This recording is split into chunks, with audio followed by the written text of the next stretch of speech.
Flowboarding is a very high, fast-paced sport.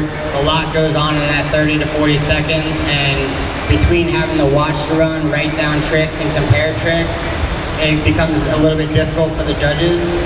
So we don't have instant replay, we don't have slow motion, we don't have things of that nature. So things do get missed, and judging is very subjective. So you might feel that you won the heat, or you might feel that somebody else did better than you or something like that, but it's not always the case. You have to realize that it is an overall package. It is based on scores and a mathematical game, adding the scores together. Continuing with the difficulty, amplitude is the big thing. So the higher your tricks, the better your score. If you see on your score sheet an up or down arrow, the up arrow is representing a higher amplitude. The down arrow is representing a smaller amplitude. Same with the lettering. If you have a small letter, this KF is for kickflip. So if somebody does a small kickflip, they're going to get small letters. If they do a bigger kickflip, they're going to get bigger letters. And what that is for the judges to go back and compare one rider to another, one trick to another. Continuing on with difficulty, we want to see riders make use of the entire wave surface. So don't just stand on one side or the other. Try to carve back and forth, do tricks on both sides of the waves, because the judges are going to be aware of where these tricks are being performed. There are more difficult spots on the wave than others to do tricks, whether it's in the flats or off the rail. Those will help your scores. Again, is a trick being performed across the wave rather than in one standard motion? Is a trick being performed in the flats or off the rail, as I just mentioned? And then, of course, making use of the whole ride surface. So we want to see you guys go back and forth, touch almost all ends of the wave, not just staying in one location. Any questions about use of the wave?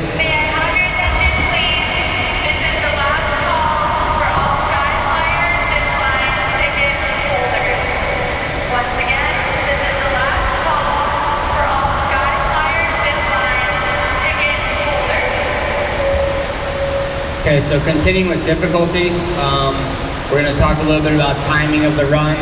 Again, you're going to have 30 to 40 seconds per run. Amateurs will have 35, the pros will have 40.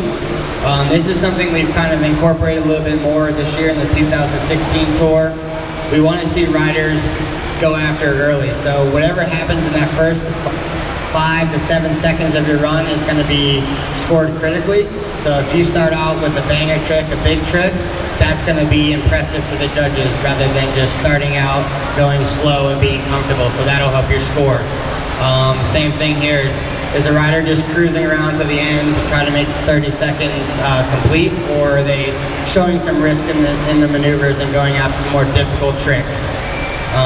Along the same lines, are you wasting time in between tricks? This goes back to the overall flow and package of your run. We want to see riders continuing to move around the wave, not just standing in one spot, kind of just wasting time.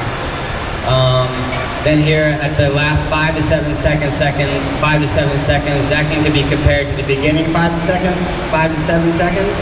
We want to see you go big in the early seconds of the run, and then we want to see you close out big with the final 5 to 7 seconds as well. The judges will be aware of the clock and how you guys use that clock. So once again, going big in the first 5 to 7 seconds and going big in the last 5 to 7 seconds will help your score. Okay, so talking about variety again. We want to see people have a little bit more unique style, try different tricks. Don't just do what everybody else is doing. So the more you stand out from other competitors, that'll help your score as well.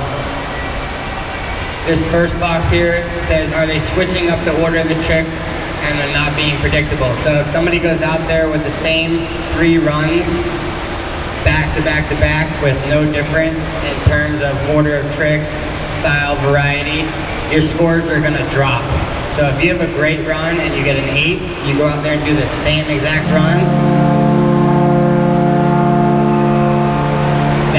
that score of an 8 is most likely going to drop. Just because we've already seen that and we don't want to see you repeat that same run over and over and over. Is a rider showing a variation of tricks? We want to see whatever you have. So if you feel comfortable doing some different tricks, try them. You you will be rewarded for them. And then are you guys doing tricks that nobody else is doing? If everybody's doing an ollie or a carve, it's going to be hard to differentiate one rider from another. So be sure to try something that nobody else is doing to stand out from the other riders.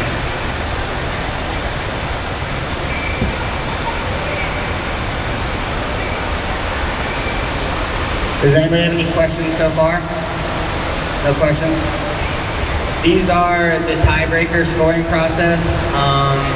I don't imagine that we'll have too many ties, but if we do, rule number 1 is going back to the highest single score of the riders based on the judge who has them tied and only that judge. So if on my score sheet I have 2 riders tied, we're going to go back to my score sheet and look at what rider I gave the highest single score to, and that'll break that tie. If those are still tied there at the highest score, we're going to go to the highest total of all the judges. So that means we're going to add your total from me, Sean, and Nick to see who has the highest total of all 3 judges, and then that person will break the tie there. I don't think we have even ever gone to rule 3 or 4, so I wouldn't worry about that. It's usually broken within the first 1 or 2.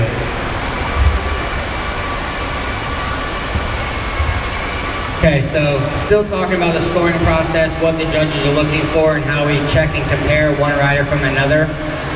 These are some of the questions we asked ourselves. They were on that fold-out thing right there. Did the rider perform the same tricks throughout the runs? Again, we want to see you switch it up a little bit. Did the rider perform similar tricks in the same area of the wave? We want to see you move around, do an ollie on the left side, then do an ollie on the right side. Do a shove it up top, do a shove it in the flats. We want to see you mix it up, make full use of the wave. Then we're also looking at the number of tricks in each run. So if I do 5 tricks in a run and Sean does 8 or 9 tricks in a run, he's going to have the upper hand because he's getting more done within that 30 to 40 second time frame.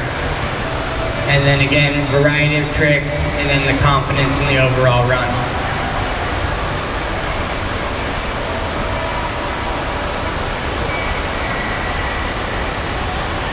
Alright, so that pretty much covers up the scoring process for each run.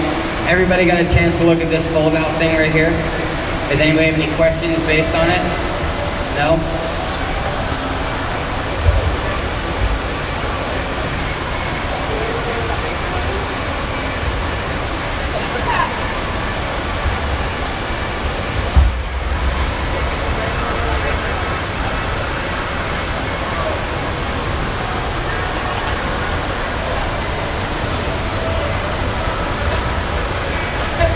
Alright, so a hyper hub is just go, it's like a hubcap, but you spin on your back, that extra rotation.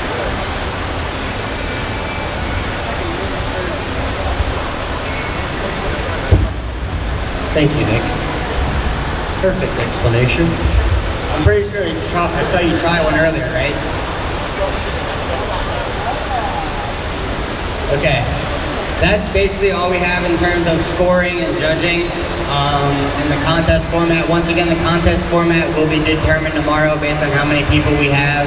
But for the most part, everybody will get 3 runs each. Your top 2 scores will count. And then the top 2 riders from each heat will move on. If you guys are not familiar with the rest of the schedule for this weekend, after this we're going to turn the wave back on. We're going to have a DJ who's setting up over here. We're going to turn the lights on and we're going to have a good time. We're going to have a little DJ party, a little wave rave. Please feel free to hang out, eat some food. And then tomorrow the event actually will start at noon. I would suggest everybody being here by 10 or 11.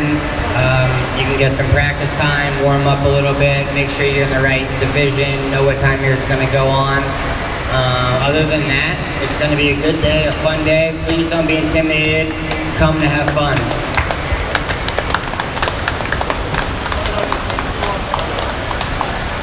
No. Yeah, a couple hours tops tomorrow. Again, we're starting at noon. I imagine we're out of here at 4 o'clock at the very latest. We do want to try a couple different things in terms of contest format, get these guys involved a little bit. We also want to make sure everybody gets plenty of ride time, warm-up time, things of that nature. I do not know who's going to go on first. I have not seen the complete roster yet. We have a small group here tonight, but I imagine there's a bunch of people who are working in the water park that are going to be signed up later and here tomorrow. So that'll increase the roster a little bit. Also, in terms of flowboarding, if you guys want to find anything else out about flowboarding, please check out www.flowboarders.com. Once again, flowboarders.com is an all-inclusive hub for flowboarding. You can sign up, create your own rider profile for free, add photos, add videos, and just stay in tune to what's going on in the sport of flowboarding. Other than that, if nobody has any questions at this time, feel free to hang out here. And when we turn the wave back on, feel free to jump on, keep warming up. We'll be hanging around for a little bit, so if you have questions later, feel free to ask us. Other than that, we'll see you guys in the morning, and have fun, enjoy.